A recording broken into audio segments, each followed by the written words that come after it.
আমি গফরগাঁও থেকে ঢাকা উদ্দেশ্যে বিমানবন্দর এয়ারপোর্টে নামি। আমার কাছে টিকিট ছিল এবং আমার নিজস্ব আইডি কার্ড দিয়ে টিকিট ছিল। আমি যখন ওইখান থেকে বের হয়ে যাই গেট দিয়া, আমাকে একজন টিটি নাম শফিকুল ইসলাম, উনি আমাকে বলছিল টিকিট দেওয়ার জন্য। আমি বলছিলাম আমার কাছে টিকিট আছে, আমি ঢাকা কলেজে পড়াশোনা করি, আমার আগামীকাল পরীক্ষা, সেই জন্য আমি সময়ের কারণে চলে যাচ্ছি। পরে আমি একটু সামনে যাওয়ার পরে আমার কলারে ধরে টান দিয়েছে একটা নিরাপত্তা দায়িত্ব ছিল মুর্শিদ রহমান, টান দিয়ে আটকে টিটি আমাকে উল্টো ভাষায় বলতেছে, বলতেছে টিকিট দেওয়া দিল। পরে আমি বললাম যে ভাই আমার টিকিট আছে, আমার পরীক্ষা আগামীকাল সময় নেই, চলে যাচ্ছে। তারপরে উনি আমার টিকিট দেখাইছি, উনি আমাকে প্রশ্ন করতেছে আমার আইডি কার্ডের সাথে মিল আছে কিনা, নাম্বারের সাথে মিল আছে কিনা, সব ঠিক আছে।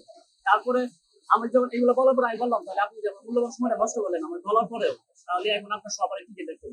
পরে উনি এই উত্তরে আমাকে বলছে একেবারে কান পট্টি গরম করে দেবেন সালাতে, তারপর থেকে আমি চলবো। পরে আমি বললাম যে আপনি আমাকে কেন কান পট্টি গরম করে ফেলবেন, আপনার পরিচয়টা দেন। বললাম আমি পরিচয় দেওয়ার জন্য তোর সাথে মানে আমার কিন্তু দেওয়া আছে, একটি আছে পরিচয় দেওয়ার, তুই কে, আমাকে এরকম প্রশ্ন করতেছে।